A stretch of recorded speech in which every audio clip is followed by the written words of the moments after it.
नमस्कार, जय श्री कृष्ण। हम सबने रामायण में यह तो सुना ही है कि 14 वर्ष के वनवास के बाद जब प्रभु श्री राम, लक्ष्मण और माता सीता अयोध्या लौटते हैं, तब एक धोबी के कहने से माता सीता को श्री राम से वियोग सहना पड़ता है। परंतु ये सिर्फ और सिर्फ एक आधा सच है। आइए जानते हैं पूरा सच क्या था। तो बात है माता सीता के बचपन की, जब माता सीता छोटी थी और उनकी सहेलियों के साथ बाग में खेल रही थी। तब उनकी नजर एक पेड़ पे तोते की जोड़ी पर पड़ती है और वो तोते की जोड़ी कुछ भविष्यवाणी, कुछ चर्चा की बातें कर रही थी और माता सीता चुपके से उनकी बातें सुन रही थी।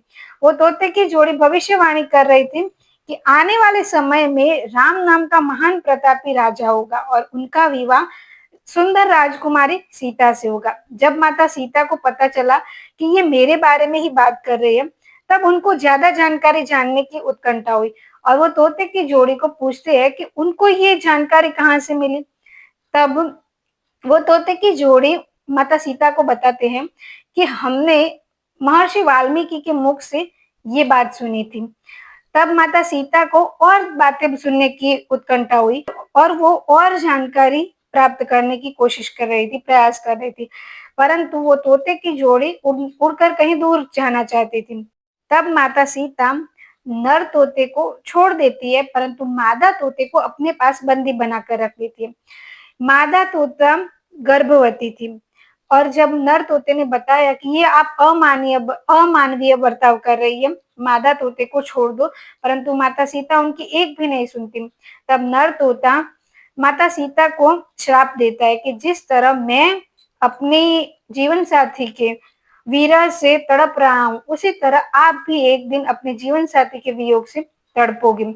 फिर भी माता सीता मादा तोते को नहीं छोड़ती है, अपने महल में बंदी बनाकर ले जाती है। कुछ दिनों बाद नर तोता अपने जीवन साथी के वियोग से मर जाता है और यह बात सुनकर मादा तोता भी अपने जीवन साथी के वियोग से तड़पती हुई मर जाती है और दोनों की मृत्यु हो जाती है। माता सीता को बहुत दुख होता है, परंतु अब बहुत देर हो चुकी थी और समय बीतता जाता है। कुछ समय बाद जब प्रभु श्री राम, लक्ष्मण और माता सीता अयोध्या लौटते हैं, तब बहुत लोगों ने माता सीता की पवित्रता पर शंका की और एक धोबी ने खुलेआम माता सीता की निंदा की और यह बात सुनकर श्री राम ने माता सीता को अपने महल से निकालकर वन में जाने का अनुरोध किया और माता सीता वन में जाती है। कहा जाता है कि वो धोबी और कोई नहीं पर पिछले जन्म में, पूर्व जन्म में वही तोता था और उनके श्राप की वजह से माता सीता को श्री राम का वियोग सहना पड़ा था। इसीलिए कहा जाता है कभी भी अनजाने में ही सही, अपने स्वार्थ के लिए किसी का भी बुरा नहीं करना चाहिए। जय श्री कृष्ण।